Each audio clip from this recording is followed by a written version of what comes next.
दो अंकों की एक संख्या के अंकों का गुणनफल 24 है। पंचों का अर्थी पंचों का खत्म हो गया। पहला स्टेटमेंट, अंकों का संख्या के अंकों का गुणनफल 24 आना चाहिए। जो भी संख्या है उनके अंकों का गुणनफल 24 आना चाहिए। दो करिए ना, 20,000 था। यदि हम उस संख्या में 45 जोड़ दे तो नई संख्या वो होती है जो अंकों की अदला बदली पर, मतलब 45 जोड़ने पर संख्या पलट जाना चाहिए। आप देखिए विद्यार्थी अगर 45 जोड़ेंगे ना तो आप देखिए कि ये 83 हो जाएगा। पलट गया, आंसर ये होगा। बात खत्म। भाई ऑप्शन बना दिए, नहीं समझ में आया? अंकों का गुणा करिए, 24 आना चाहिए। या तो 38 या तो 83, 38 24, 45 जोड़ने पर पलट जाना चाहिए। तो 83 में 45 जोड़िएगा तो 100 बार हो जाएगा, नहीं पलटेगा। और तीसरा एक है मात्र। आगे बढ़े, लिख लीजिएगा भाई ऑप्शन, आंसर सी 89।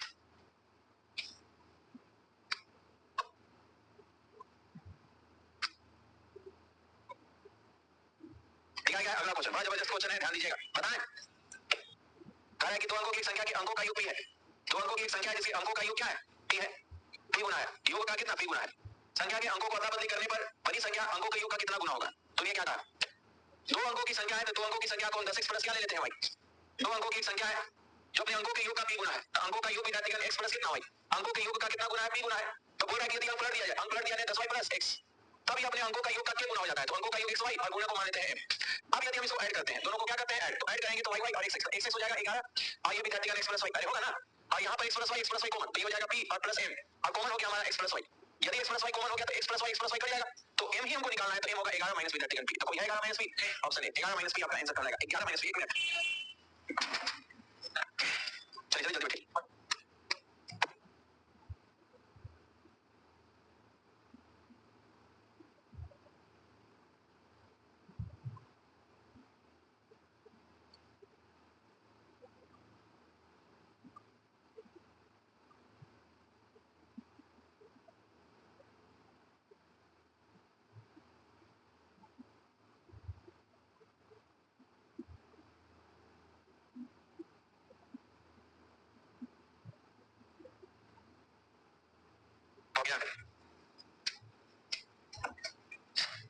एक दो अंकों की संख्या अंकों के योग का p गुना है।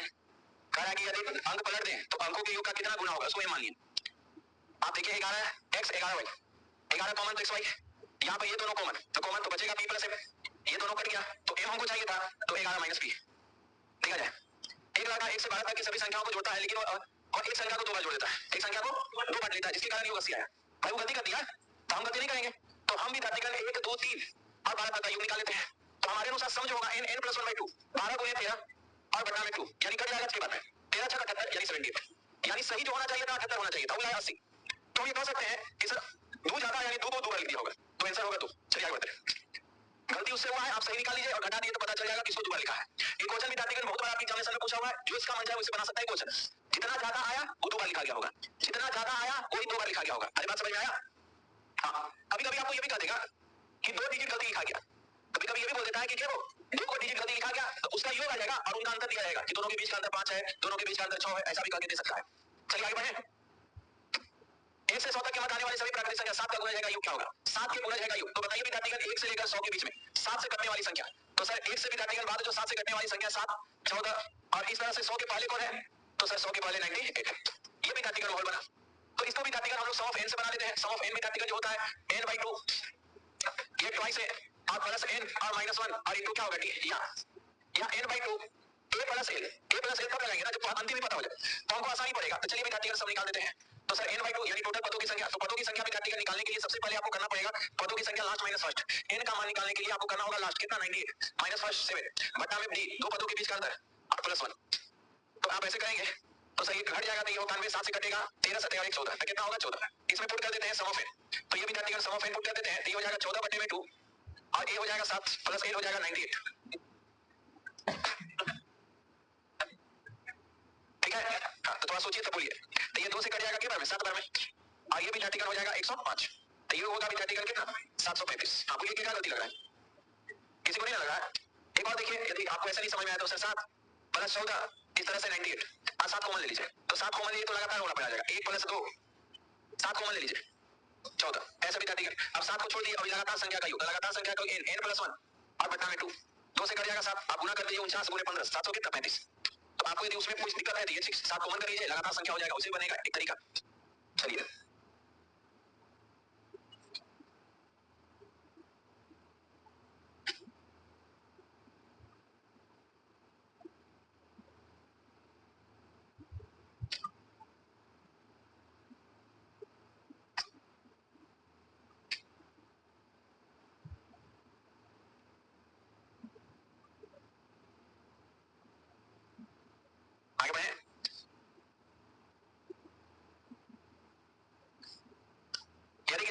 121 से विभाजित किया जाता है तो शेषफल 25 आता है। यदि उस संख्या को 11 से विभाजित किया जाए तो शेषफल क्या आएगा? कितना होगा? 3 होगा। चलिए क्वेश्चन लिखिएगा।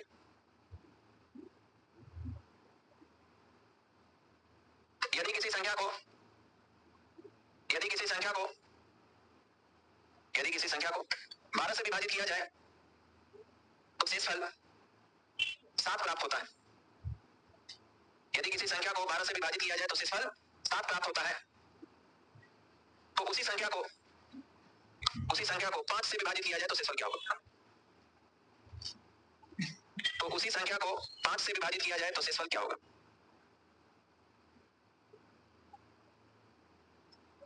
कितना? चलिए अब सुनिए, समझाए कितना? ठीक है, कितना होगा? सुनिए अब जानकारी हमसे लीजिए मेरे भाई। जब भी इस तरह के भाग का क्वेश्चन होना तो हम लोग शेषफल में भाग देकर आंसर प्राप्त कर लेते हैं। किसमें भाग देकर? शेषफल। किसमें?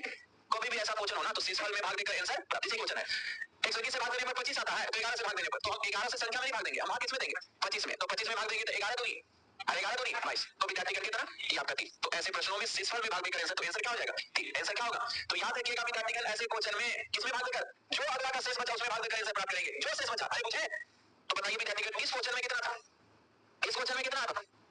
7 है और 5 से भाग देंगे तो विद्यार्थीगण के बारे में 1 और 5 से देंगे तो कितना? 2। या एक विद्यार्थी ऐसे सोचे होंगे, ऐसे सोच भी सकते हैं कि सर हम जो संख्या सोच लिए थे, संख्या सोच लिए होंगे कि सर 5 से भाग देने पर बचना चाहिए, 12 से भाग देने पर 7, तो 12 से भाग देने पर 7 तो ये हो जाएगा 12 और 7 19 सोच लेंगे।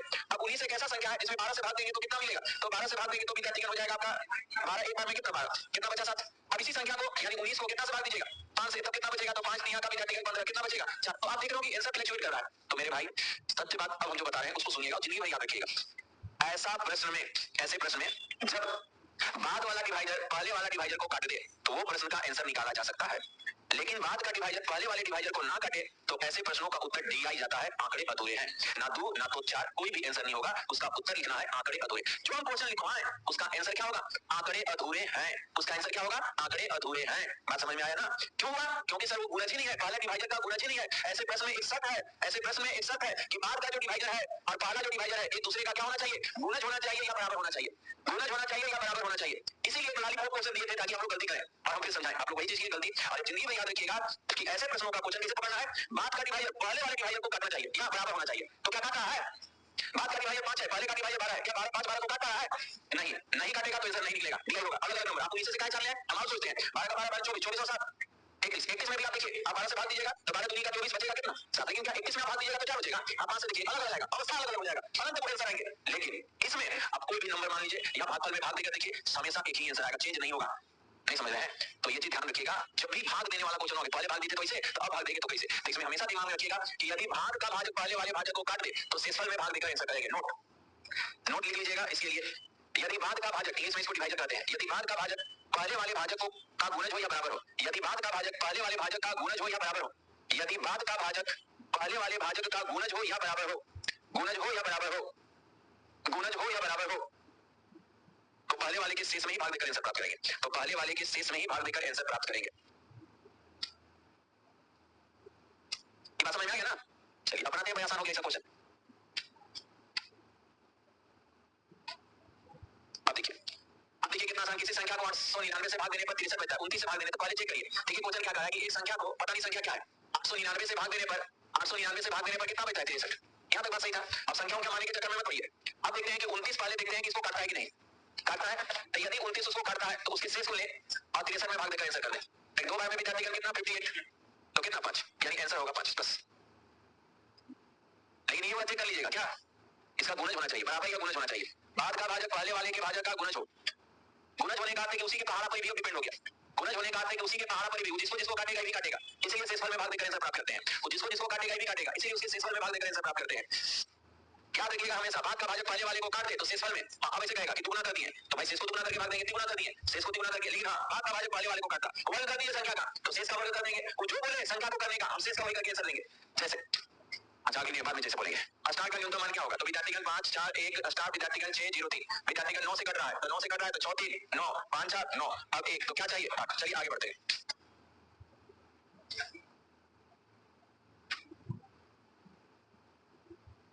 9 से कटने का नियम, अंकों का योग 9 से कटता।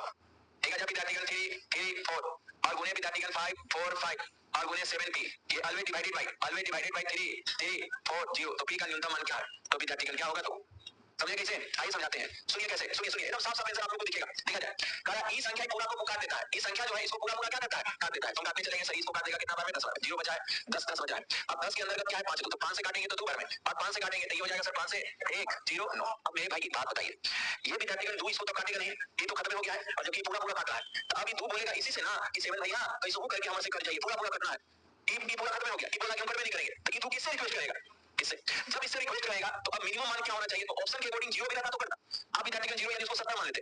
या कोई विद्यार्थी बोले सर अलग अलग होती, तब तो अलग अलग होती, तब विद्यार्थीगण आप 7 मानिए या 72 मानिए, कोई भी लीजिएगा तो 2 या 7 अलग अलग मानते हैं तो भी तो होगा, और इसको 72 मानते हैं तो भी तो होगा। तो बताइए विद्यार्थीगण इसका वैल्यू होना क्या चाहिए? तो इसीलिए तो हां एक बात बता देते हैं कि 0 होता तो ऐसा हो सकता था, क्योंकि 0 से छोटा विद्यार्थी से छोटा 0 होता है। एक नहीं होगा, एक नहीं होगा, क्योंकि एक यदि रहता तो फिर 2 नहीं काट पाएगा ना, 71 हो जाता। या अलग अलग 7 एक होता, नहीं काट पाता।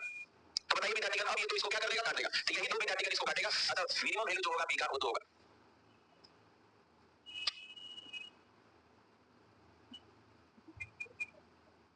चलिए आगे बढ़ते हैं।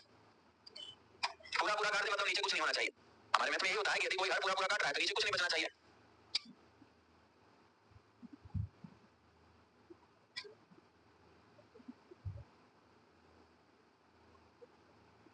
आगे बढ़े।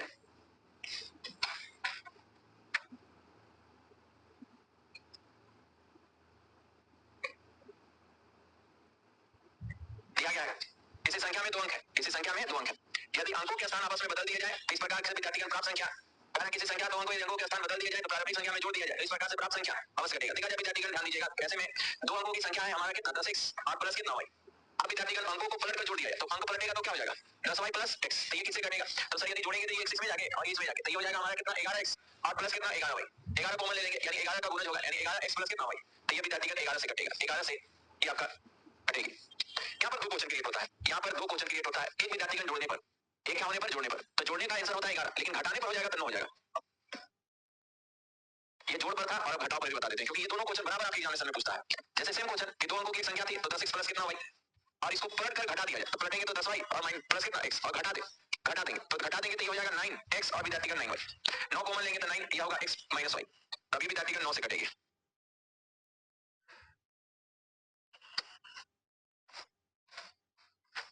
दोनों क्वेश्चन बराबर था। जोड़ने पर किसे?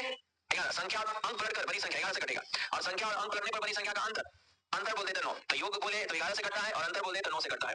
योग बोल दे तो 11 से कटता है, अंतर बोल दे तो 9 से कटता है। संख्या और पलटने पर बड़ी संख्या, संख्या और उसको पलटने पर बड़ी संख्या। योग पूछे तो 11 होगा, अंतर बोले तो 9 होगा। चलिए आगे बढ़ते हैं। दोनों क्वेश्चन बार बार आपके एग्जामिनेशन में रिपीट करता है, तो तनिक भी समय नहीं लगना चाहिए ऐसे प्रश्नों को बनाने में। योग 11 से कटता है, अंतर 9 से कटता है। योग 11 से कटता है, अंतर 9 से कटता है। योग 11 से कटता है, अंतर 9 से कटता है। योग 11 से कटता है, अंतर 9 से कटता है। आगे बढ़े। अगला क्वेश्चन कह रहा है कि यदि किसी संख्या को 5 से भाग देने पर शेष वर्ग, उस संख्या के वर्ग को दिखेगा वर्ग बोल देंगे, तो आप शेष का ही वर्ग करके भाग दे दें। शेष का ही वर्ग कर भाग दे, लेकिन भाग का भाजक पहले वाले के बराबर हो या गुणज हो तभी करेंगे। ना बराबर रहेगा ना गुणज रहेगा तो ऐसे अभी बताया अभी वही चीज। तो देखा जाए पहले 5 से भाग देते थे तो 3, आदि उस संख्या के वर्ग को फिर से कितना से 5, तो देखिए तो ये 5 और 5 बराबर है तो बस उसका वर्ग कर दिए। तो हम लोग विद्यार्थीगण संख्या का वर्ग नहीं करेंगे, 3 का वर्ग करेंगे। तो 3 का वर्ग कितना 9, यानी 9 को हम 5 से भाग देंगे तो विद्यार्थीगण कितना आ जाएगा? 4 आंसर होगा 4। चलिए आगे बढ़ते हैं।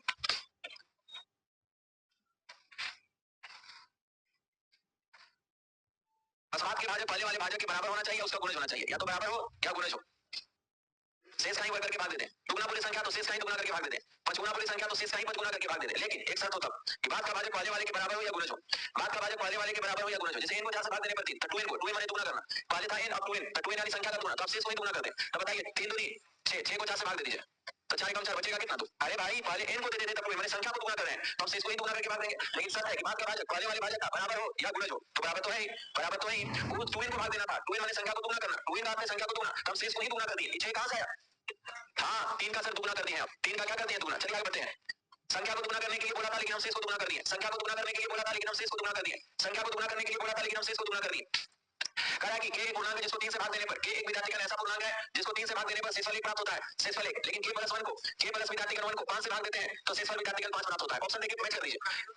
5 से भाग, अच्छा 0, 5 से भाग देने पर कितना? 0 प्राप्त होता है। कौन ऐसा ऑप्शन है? कितना 64, बिल्कुल सही जवाब सर। 64 ही उसके का मान हो सकता है। ए का मान कितना हो जाएगा 64। साफ साफ आपको देखते लग रहा होगा कि सर यदि 64 यहाँ रखेंगे ना 63 का एक बचेगा और 64 रखेंगे तो 64 एक 65 रिमाइंडर 0। तो देखते ही विद्यार्थी आपको लग जाएगा इसे कंडीशनल क्वेश्चन में कि सर वो वहां तक 64 ही है जिसको 3 से भाग देने थे 1 और 1 जोड़ कर भाग देते हैं तो 0 बचता है।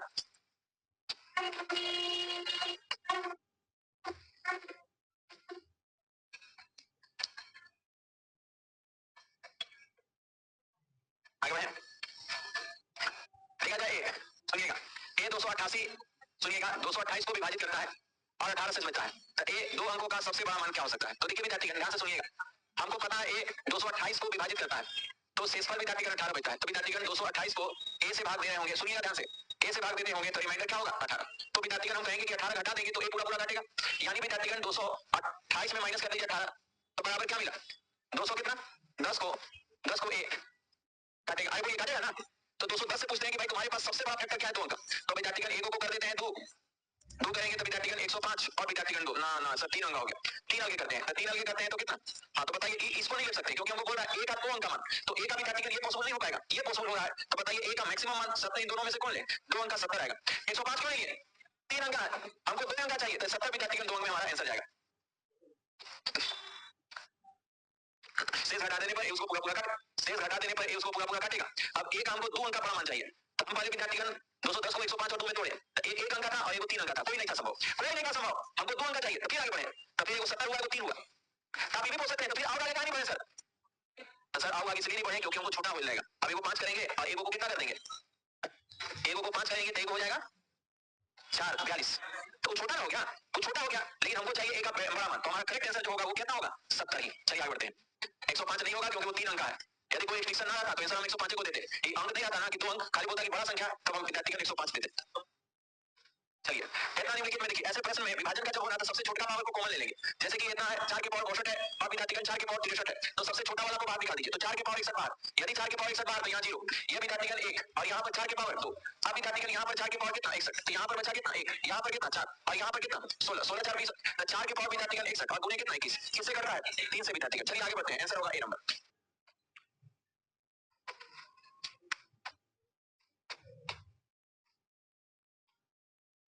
आगे बढ़े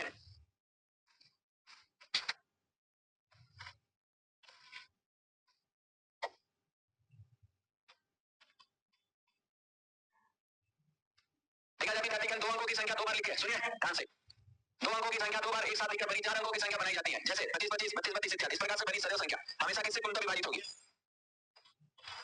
सबसे छोटी 3 अंकों की आभाज्य संख्या जिसको हम लोग कहते हैं 101। 101 ही 3 अंकों की सबसे छोटी आभाज्य संख्या है। देखिए क्या कर रहा है सोचिएगा ध्यान से। एक वचन कह रहा है कि 2 अंकों की संख्या को 2 बार लिखिए जैसा कि लिखा हुआ है से 4 अंकों की संख्या बनाई। इस प्रकार के बनी कोई भी संख्या सदैव किससे कटेगी। मतलब ये कह रहा है कि किससे कटेगा ऐसा। तो आप देखिए विद्यार्थी यदि समीकरण बेस्ड थ्योरेटिकली इसको बनाते हैं तो देखिए ऐसा कर रहा है क्या सुनिएगा ध्यान से है। देखिए विद्यार्थीगण संख्या ऐसे बोल रहा है जैसे कि 2 अंकों की संख्या आप लिखते हैं ना एक्स वाई और विद्यार्थीगण एक्स वाई क्या विद्यार्थीगण उसके अनुसार 25 25 25 25 या विद्यार्थीगण 62 62 अनंत संख्या हो सकता है 32 32 33 33 कुछ भी हो सकता है 2 बार लिखिएगा कुछ भी हो सकता है 2 बार लिखिएगा। तो किसी एक को विद्यार्थीगण यदि हम फैक्टराइज कर दें यदि हम तोड़ दें छोटे छोटे कण में तो ये कहलाएगा इकाई तो सर वाई इकाई इकाई उसके बाद दहाई तो सर ये 10 एक्स इकाई दहाई सैकड़ा तो सर सैकड़ा है तो ये 100 वाई इकाई दहाई सैकड़ा हजार तो ये विद्यार्थीगण 1000। पहले हम सबको तोड़ दिए एक्स वाले को क्या कर दिए प्लेस वैल्यू पर स्थानीय मान पर हम तोड़ दिए। इकाई तो 1 से गुना दहाई तो 10 से गुना सैकड़ा तो 100 से और हजार तो 1000 से गुणा कर दिए। अब जब गुणा कर दिए हैं तो अपन जात वाला को जोड़ देते हैं। तो ये अपना जात के साथ जुटेगा तो 1000 और 10 तो ये हो जाएगा 1 कितना हो जाएगा प्लस इसको अपने जात के साथ जोड़ दिए तो ये हो जाएगा 101 वाई। बताइए दोनों में क्या कॉमन है तो सर 101 101 कॉमन ले लेते हैं तो ये होगा 10 वाई प्लस कितना वाई। तो बताइए हमेशा किसे कटेगा 101 से 101 से विद्यार्थीगण क्या होगा कटेगी 101 को ही कहते हैं 3 अंकों की सबसे छोटी आभाज्य संख्या। इसी एक को कहते हैं 3 अंकों की छोटी आभाज्य संख्या। चलिए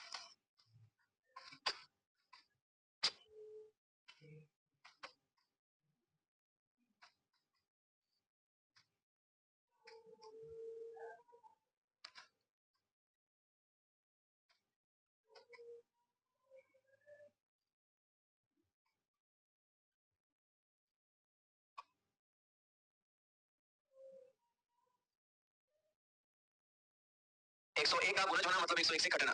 101 को ही 3 अंकों की सबसे छोटी अभाज्य संख्या कहते हैं। 101 को ही 3 अंकों की सबसे छोटी अभाज्य संख्या कहते हैं। 101 को ही 3 अंकों की सबसे छोटी अभाज्य संख्या कहते हैं।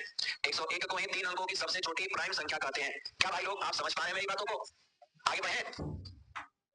बढ़े? बढ़ने से पहले एक बात जरा सा सोचिएगा, ध्यान से समझिएगा ना।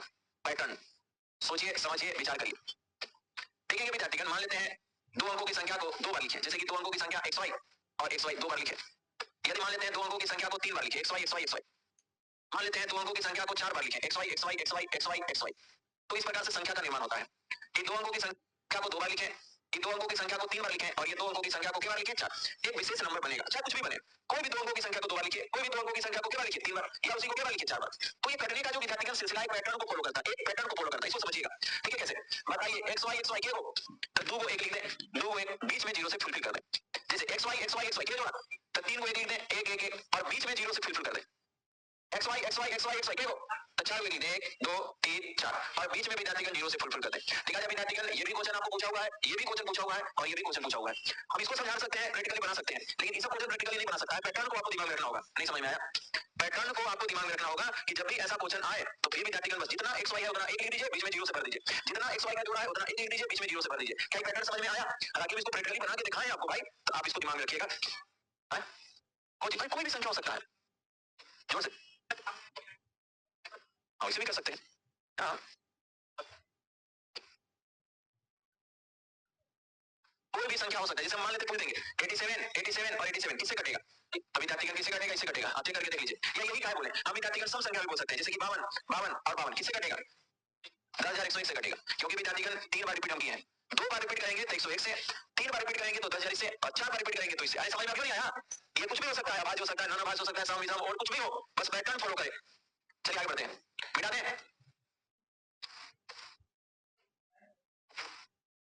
और सबसे छोटी संख्या विद्यार्थीगण बताइए जिसमें n से पूर्णतः विभाज्य हो। ठीक है, नोट करके लिख दीजिए। ऐसे प्रश्नों में दी गई संख्या का सबसे छोटे मान का प्रयोग करके उत्तर देते हैं। ऐसे प्रश्नों में दी गई संख्या का सबसे छोटा मान, ऐसे प्रश्नों में दी गई संख्याओं का सबसे छोटा मान लेकर, ऐसे प्रश्नों में दी गई संख्याओं का सबसे छोटा मान लेकर उत्तर देते हैं। अब देखिए विद्यार्थीगण कैसे करना है, जैसे सुनिएगा कैसे आंसर देना है, सुनिए। n एक प्राकृतिक संख्या है, किससे कटेगा? तो प्राकृतिक संख्या का 1 2 3 4 5, इसी को विद्यार्थीगण हिंदू एवं संख्या कहते हैं। प्राकृतिक संख्या का नाम क्या है? हिंदू एवं संख्या। अब बताइए विद्यार्थीगण n का सबसे छोटा मान 1, तो n बराबर 1 करके आंसर कर दीजिए, वही हमारा हमेशा दिखेगा। हम सोचा सबसे छोटा मान लेकर करेंगे तो संख्या क्या हो जाएगा? तो सर 1 रखेंगे तो 1, यहाँ 1 रखेंगे तो ये 6, यहाँ 1 रखेंगे तो 11, यहाँ 1 रखेंगे तो 6, यहाँ 24। आंसर कितना? 48। चलिए आगे बढ़ते हैं। सबसे छोटा मान ही रखने पर आंसर प्राप्त होता है। प्राकृतिक बोले सम विषम होता, तो फिर इनका मान क्या होता? सम में 2 होता, सबसे छोटा सम संख्या। तो जो भी विद्यार्थीगण n के बारे में बोले उसका सबसे छोटा मान का यूज करते हैं। जो भी विद्यार्थीगण n के बारे में बोले उसका सबसे छोटा मान हम यूज करते हैं। जो भी भाई मेरे n के बारे में बोले उसका सबसे छोटा मान यूज करते हैं। जो भी भाई मेरे n के बारे में बोले